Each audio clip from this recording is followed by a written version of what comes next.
nature, the division of labor is not near so obvious, and has accordingly been much less observed.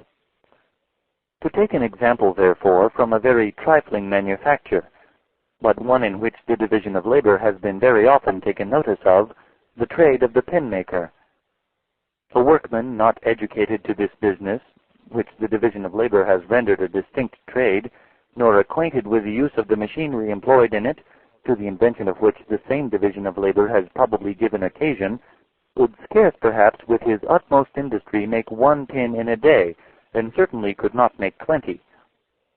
But in the way in which this business is now carried on, not only the whole work is a peculiar trade, but it is divided into a number of branches, of which the greater part are likewise peculiar trades. One man draws out the wire, another straightens it, a third cuts it, a fourth points it, a fifth grinds it at the top for receiving the head. To make the head requires 2 or 3 distinct operations. To put it on is a peculiar business, to whiten the pins is another. It is even a trade by itself to put them into the paper. And the important business of making a pin is in this manner divided into about 18 distinct operations, which in some manufactories are all performed by distinct hands, though in others the same man will sometimes perform 2 or 3 of them. I have seen a small manufactory of this kind where 10 men only were employed, and where some of them consequently performed 2 or 3 distinct operations.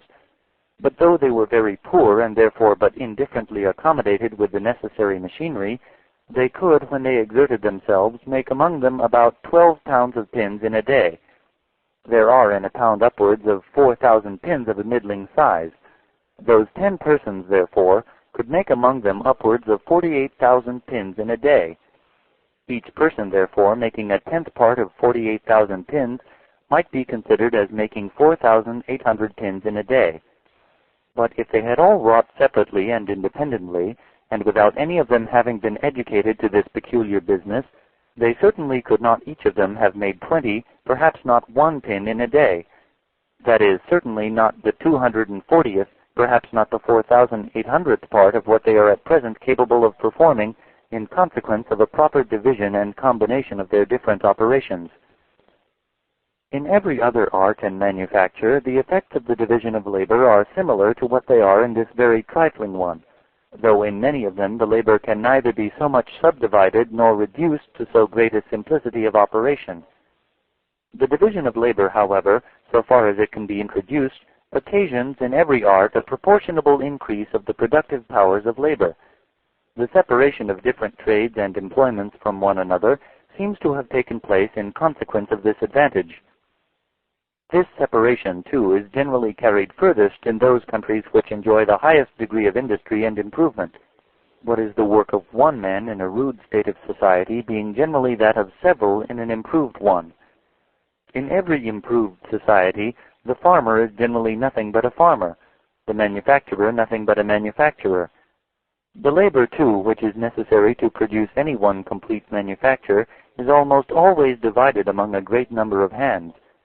How many different trades are employed in each branch of the linen and woolen manufactures, from the growers of the flax and the wool, to the bleachers and smoothers of the linen, or to the dyers and dressers of the cloth? The nature of agriculture, indeed, does not admit of so many subdivisions of labor, nor of so complete a separation of one business from another as manufactures. It is impossible to separate so entirely the business of the grazier from that of the corn farmer, as the trade of the carpenter is commonly separated from that of the smith. The spinner is almost always a distinct person from the weaver, but the plowman, the harrower, the sower of the seed, and the reaper of the corn are often the same. The occasions for those different sorts of labor returning with the different seasons of the year, it is impossible that one man should be constantly employed in any one of them. This impossibility of making so complete and entire a separation of all the different branches of labor employed in agriculture is perhaps the reason why the improvement of the productive powers of labor in this art does not always keep pace with their improvement in manufactures. The most opulent nations, indeed, generally excel all their neighbors in agriculture as well as in manufactures, but they are commonly more distinguished by their superiority in the latter than in the former. Their lands are in general better cultivated, and having more labor and expense bestowed upon them, produce more in proportion to the extent and natural fertility of the ground. But this superiority of produce is seldom much more than in proportion to the superiority of labor and expense. In agriculture, the labor of the rich country is not always much more productive than that of the poor, or at least it is never so much more productive as it commonly is in manufactures. The corn of the rich country, therefore, will not always, in the same degree of goodness, come cheaper to market than that of the poor. The corn of Poland, in the same degree of goodness, is as cheap as that of France, notwithstanding the superior opulence and improvement of the latter country. The corn of France is, in the corn provinces, fully as good and in most years nearly about the same price with the corn of England, though in opulence and improvement France is perhaps inferior to England. The cornlands of England, however, are better cultivated than those of France, and the cornlands of France are said to be much better cultivated than those of Poland. But though the poor country, notwithstanding the inferiority of its cultivation, can in some measure rival the rich in the cheapness and goodness of its corn, it can pretend to no such competition in its manufactures, at least if those manufactures suit the soil, climate, and situation of the rich country. The silks of France are better and cheaper than those of England because the silk manufacture, at least under the present high duties upon the importation of raw silk, does not so well suit the climate of England as that of France. But the hardware and the coarse woolens of England are beyond all comparison superior to those of France, and much cheaper too in the same degree of goodness. In Poland there are said to be scarce any manufactures of any kind, a few of those coarser household manufactures excepted, without which no country can well subsist. This great increase in the quantity of work, which in consequence of the division of labor the same number of people are capable of performing, is owing to three different circumstances.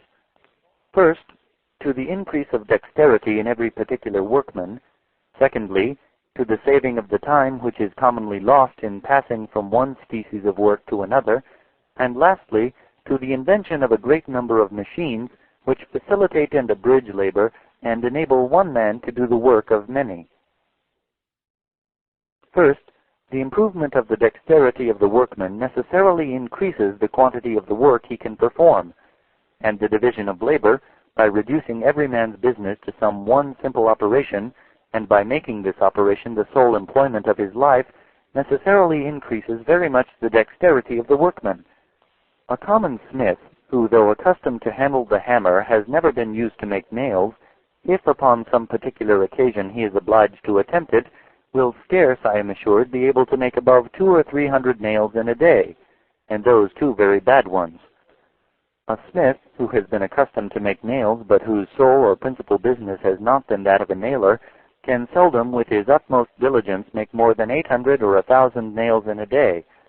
I have seen several boys under 20 years of age who had never exercised any other trade but that of making nails, and who, when they exerted themselves, could make, each of them, upwards of 2,300 nails in a day. The making of a nail, however, is by no means one of the simplest operations. The same person blows the bellows, stirs or mends the fire as there is occasion, heats the iron, and forges every part of the nail. In forging the head, too, he is obliged to change his tools. The different operations into which the making of a pin or of a metal button is subdivided are all of them much more simple, and the dexterity of the person, of whose life it has been the sole business to perform them, is usually much greater. The rapidity with which some of the operations of those manufactures are performed exceeds what the human hand could, by those who had never seen them, be supposed capable of acquiring. Secondly, the advantage which is gained by saving the time commonly lost in passing from one sort of work to another is much greater than we should at first view be apt to imagine it. It is impossible to pass very quickly from one kind of work to another, that is carried on in a different place and with quite different tools. A country weaver who cultivates a small farm must lose a good deal of time in passing from his loom to the field and from the field to his loom. When the two trades can be carried on in the same workhouse, the loss of time is no doubt much less. It is even in this case, however, very considerable. A man commonly saunters a little in turning his hand from one sort of employment to another. When he first begins the new work, he is seldom very keen and hearty, His mind, as they say, does not go to it, and for some time he rather trifles than applies to good purpose. The habit of sauntering and of indolent, careless application, which is naturally or rather necessarily acquired by every country workman who is obliged to change his work and his tools every half hour, and to apply his hand in 20 different ways almost every day of his life, renders him almost always slothful and lazy, and incapable of any vigorous application, even on the most pressing occasions.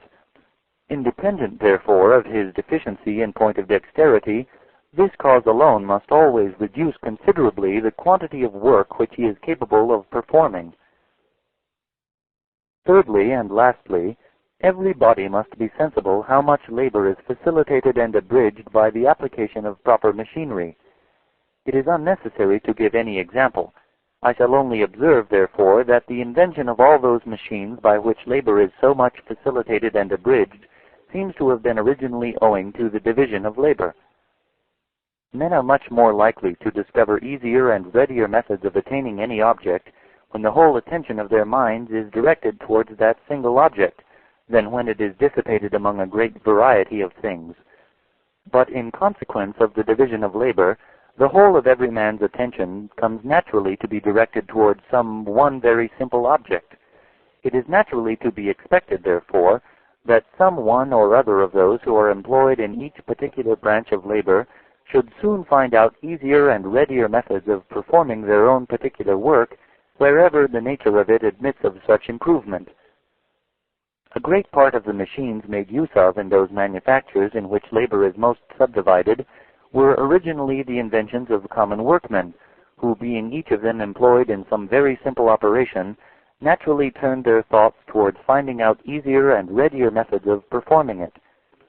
Whoever has been much accustomed to visit such manufactures must frequently have been shown very pretty machines which were the inventions of such workmen in order to facilitate and quicken their own particular part of the work.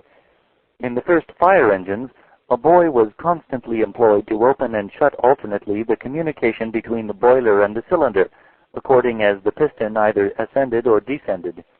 One of those boys, who loved to play with his companions, observed that by tying a string from the handle of the valve which opened this communication to another part of the machine, the valve would open and shut without his assistance, and leave him at liberty to divert himself with his playfellows. One of the greatest improvements that has been made upon this machine since it was first invented was in this manner the discovery of a boy who wanted to save his own labor. Footnote. This pretty story is largely, at any rate, mythical. It appears to have grown out of a misreading of the following passage. They used before to work with a buoy in the cylinder enclosed in a pipe, which buoy rose when the steam was strong, and opened the injection, and made a stroke. Thereby they were capable of only giving 6, 8, or 10 strokes in a minute, till a boy, Humphrey Potter, who attended the engine, added what he called scoggin, a catch that the beam Q always opened. And then it would go 15 or 16 strokes in a minute. But this being perplexed with catches and strings, Mr. Henry Bayton, in an engine he had built at Newcastle on Tyne in 1718, took them all away, the beam itself simply supplying all much better. From J.T. Desaguliers' Course of Experimental Philosophy, Volume 2, published in 1744.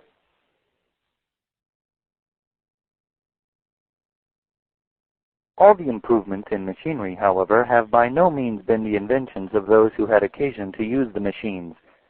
Many improvements have been made by the ingenuity of the makers of the machines, when to make them became the business of a peculiar trade, and some by that of those who are called philosophers or men of speculation, whose trade it is not to do anything, but to observe everything, and who upon that account are often capable of combining together the powers of the most distant and dissimilar objects. Footnote. In Lectures, page 167, the invention of the plow is conjecturally attributed to a farmer and that of the handmill to a slave, while the invention of the water wheel and the steam engine is credited to philosophers. Mandeville is very much less favorable to the claim of the philosophers. They are very seldom the same sort of people, those that invent arts and improvements in them, and those that inquire into the reason of things. This latter is most